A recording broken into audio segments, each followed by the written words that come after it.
तो भारत की इस सुंदर छवि को उकेरने में जिन विशिष्ट विभूतियों का योगदान रहा है, आज वही हस्तियां आज उपस्थित हो रही हैं भारत 24 के मंच पर।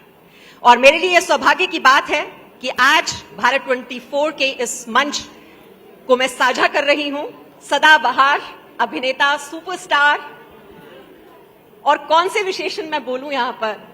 और अभी आपने देखा बहुमुखी प्रतिभा के वो धनी हैं और हर किसी का मन मोह लेते हैं, बहुत ही लोकप्रिय सुपरस्टार। तो एक और बॉलीवुड के चमकते हुए सितारे आप देख रहे हैं जो भारत 24 के मंच पर हैं, और दूसरी ओर रियल एस्टेट के जो सितारे हैं वो भी इस मंच पर उपस्थित हैं। रियल एस्टेट वो सेक्टर है जिसके जरिए भारत की अर्थव्यवस्था को गति मिलती है। वो कहते हैं कि जब तक एक्सक्यूज मी प्लीज, कृपया शांत रहिए आप लोग वहां पे। अरे हाँ, हेलो, कृपया, हाँ क्षमा चाहता हूं। तो मैं कह रही थी कि जो नींव है वो तभी मजबूत होती है इमारत की। नींव मजबूत हो तो फिर उस पर सुंदर और सशक्त इमारत खड़ी हो जाती है। और इसमें जो योगदान दे रहे हैं रियल एस्टेट सेक्टर से, इस वक्त आप देख रहे हैं हमारे साथ जो मेहमान उपस्थित हैं, सतविंदर सलूजा हैं, डायरेक्टर सलूजा गोल्ड टीएमटी से। हमारे साथ अशोक छज्जर हैं, CMD Arihant super structures limited से, और राकेश पांडे हैं, CMD city VIP city Chhattisgarh से। आपका सवाल मुझे लगता है कि आपके लिए है कि सुना है कि आप ओटीटी की कुछ फिल्मों में काम कर रहे हैं। जी जी। और ये फिल्में किस तरह की हैं और उसमें आप किस किरदार में नजर आएंगे? थैंक यू सर जी।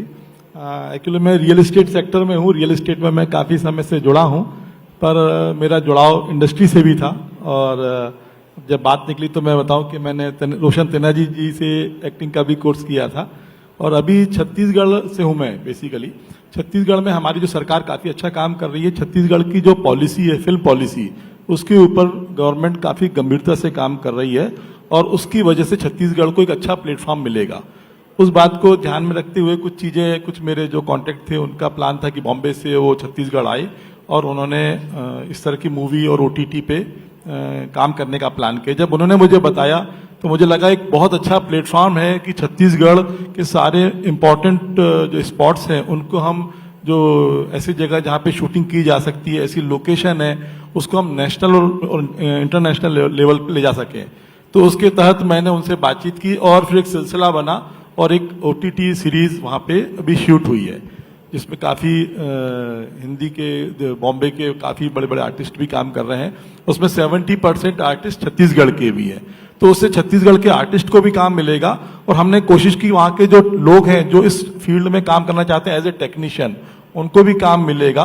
और छत्तीसगढ़ का जो इंफ्रास्ट्रक्चर है, होटल इंडस्ट्री को नेचुरली जब लोग आएंगे वहाँ रुकेंगे तो उसकी वजह से इंफ्रास्ट्रक्चर में भी, होटल में भी लोग आएंगे, ट्रांसपोर्ट को भी सपोर्ट मिलेगा। उसको ध्यान में रखते हुए जब मैंने बातचीत की तो यहाँ पर फिल्म का और ओटीटी का स्टार्ट हुआ। उसमें मेरा एक इम्पॉर्टेंट कैरेक्टर है। जो सीरीज है वो एक यूपी का एक कालखंड है, सन 60 से 90 का। वहाँ पे जिस तरह से माफिया एक्टिविटी हुई है, उसमें मेरा जो कैरेक्टर है बाहुबली का कैरेक्टर है। और बाई चांस मैं रियल एस्टेट से जुड़ा हूँ तो लोग मजाक में कभी कभी हमको भू माफिया भी कहते हैं, तो मैं उसको बड़ा मजाक में लेता हूँ। बट उस फील्ड की वजह से मेरे को कैरेक्टर हुआ। उसमें एक पुलिस का कैरेक्टर था, पुलिस की था अधिकारी एसपी का, और एक कैरेक्टर था बाहुबली का।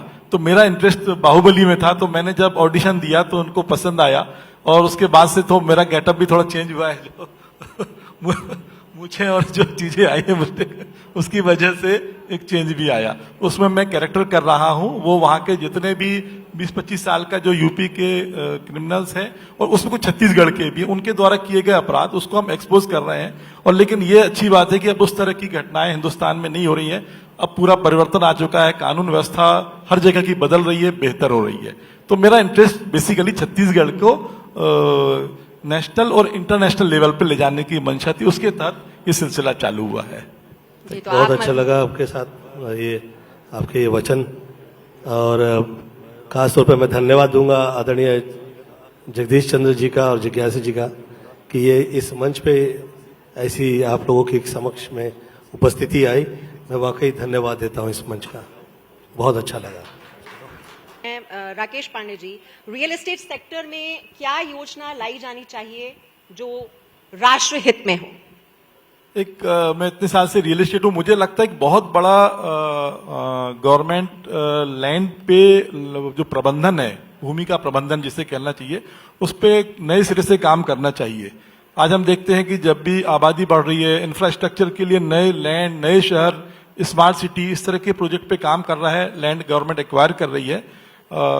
हमारे माननीय मंत्री जी गडकरी जी ने भी बताया कि इंफ्रास्ट्रक्चर पे काफी तेजी से काम हो रहा है। मुझे लगता है एक बार जो रीडेवलपमेंट वाला पार्ट है, हिंदुस्तान का एक बहुत बड़ा हिस्सा जो रेलवे ट्रैक, एयरपोर्ट के नजदीक है, वो एक बहुत बड़ा हिस्सा है जहां पे लोग ग्राउंड +1 या ग्राउंड +2 ऐसी बिल्डिंगों में रहते हैं। मुझे ऐसा लगता है वहां पे लैंड बहुत हमारा लैंड और उस लैंड का नुकसान बहुत हो रहा है। यदि उन लैंड पे रीडेवलपमेंट किया जाए, 10 स्टोरी की बिल्डिंग, 20 स्टोरी, 30 स्टोरी, 40 स्टोरी, 40, 50, तो उस तरह से उन लैंड पे काफी डेंस पॉपुलेशन भी हम लाएंगे मल्टी लेवल पे, और जो लैंड हमारी खाली होगी वो हॉस्पिटल्स के लिए, इंटरटेनमेंट के लिए, एजुकेशन के लिए वो लैंड उपलब्ध हो पाएगी। तो जब भी अगर हम बात करें, वर्ल्ड में जो जितने भी इंपॉर्टेंट शहर है वो नदी किनारे बसे हैं, रेलवे किनारे बसे हैं, एयरपोर्ट के किनारे बसे हैं, इंटरनेशनल एयरपोर्ट के किनारे बसे हैं। वो इसलिए बसे हैं कि वहां पे इंफ्रास्ट्रक्चर था। तो जो इंपॉर्टेंट रेलवे ट्रैक है उनका यूज करें, उनकी सराउंडिंग लैंड, और जो हम आज पुराने शहर को रीडेवलपमेंट में लेके आएंगे, उस पे मास लेवल पे काम हो, तो हिंदुस्तान में लैंड की समस्या भी खत्म हो जाएगी। और अगर हम पिछले 10, 20, 30 सालों में देखें तो इंडिया का जो मैन्युफैक्चरिंग सेक्टर है वो उस स्पीड से काम नहीं कर पाया जिस स्पीड से वर्ल्ड की काफी कंट्री काम कर रही है। जैसे चाइना ने किया, इंडोनेशिया में हुआ, बहुत सी कंट्री है वहां पे बहुत ज्यादा मैन्युफैक्चरिंग हुई है। इंडिया मैन्युफैक्चरिंग का बहुत, अब हमारे माननीय प्रधानमंत्री जी नरेंद्र मोदी जी ने आत्मनिर्भर भारत पे ऊपर जो काम कर रहे हैं, मुझे ऐसा लगता है कि ऐसी चीज जिसमें भी मैन्युफैक्चरिंग को सपोर्ट हो और रीडेवलपमेंट जब आएगा तो उस लैंड का सही उपयोग होगा। उससे हमारे हिंदुस्तान में फर्दर लैंड भी खराब नहीं होगी, जो एग्रीकल्चर में या पर्यावरण में या फॉरेस्ट की लैंड है वो खराब नहीं होगी, और पुरानी लैंड का हम सही यूटिलाइजेशन कर पाएंगे। तो मुझे ऐसा लगता है कि उस पर बहुत अच्छा फोकस करें तो हिंदुस्तान को बहुत बड़ा फायदा होगा।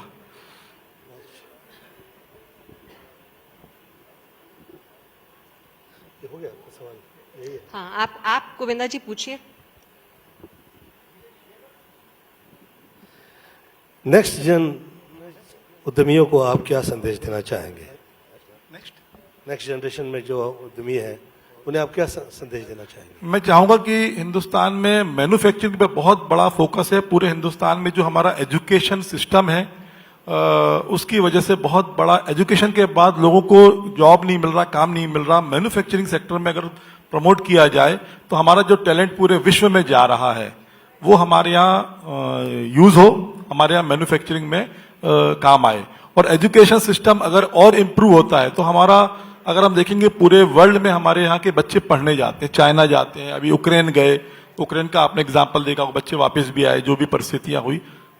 यूएस पढ़ने जाते हैं, यूरोप पढ़ने जाते हैं, लंदन पढ़ने जाते हैं, सिर्फ एजुकेशन के लिए। यदि हम अपने एजुकेशन सिस्टम में फैकल्टी, टीचर्स, प्रोफेसर्स को वो लेके आए तो टैलेंट हमारा यहीं रहेगा। हमारा बहुत बड़ा पैसा जो फॉरेन करेंसी जो उन कंट्रीज में जाती है वो बंद होगी, और इंडिया का एजुकेशन सिस्टम होने से जो सेकंड स्टेप है उसके बाद हमारा मेडिकल, मेडिकल में अगर काम करेंगे, एजुकेशन आएगा मेडिकल फील्ड में, तो मेडिकल में जो हॉस्पिटल्स हैं पूरा हिंदुस्तान में हम कम कॉस्ट पे ट्रीटमेंट दे सकते हैं। तो मेडिकल टूरिज्म की तरह सेकंड स्टेप हो सकता है। तो पहला मैन्युफैक्चरिंग, फिर एजुकेशन और तीसरा मेडिकल। उससे हमारे हिंदुस्तान में टैलेंट भी रहेगा और इंडिया की जो हमारी फॉरेन करेंसी बाहर जाती है वो रुकेगी। इस पे गवर्नमेंट अगर ध्यान देगी, दे रही है, पर मुझे लगता है इसके ऊपर और ज्यादा फोकस किया जाना चाहिए। तो जो आपने बोला ना कि जो काम करने के लिए अगली जनरेशन के लिए क्या मैसेज है, तो बात करते करते मैंने कहा कि लोगों में काम करने के लिए फोकस करें। जब हम कोई आज मार्केट में, व्यापारी में, बिजनेस सेक्टर में जब बात करते हैं तो एक मेजरमेंट होता है, अंबानी जी जैसा बनना है, अंबानी जी को देख क्या किया हम वैसा करें। वैसे ही गोविंदा जी के बारे में होता है, आप बात कर रहे हैं अवार्ड की, आप बोल रहे, आप अपने आप में एक ऐसा स्केल है। आज हिंदुस्तान में जब कोई भी डांस करता है तो बोला जाता है अरे ये तो गोविंदा जैसा कर रहा है। आप अपने आप में अवार्ड का अपने आप में एक स्केल, एक मेजरमेंट है। जो किसी धन्यवाद। अवार्ड से बहुत चलिए बहुत बहुत शुक्रिया आप सभी का, बहुत बहुत शुक्रिया। बहुत बहुत धन्यवाद।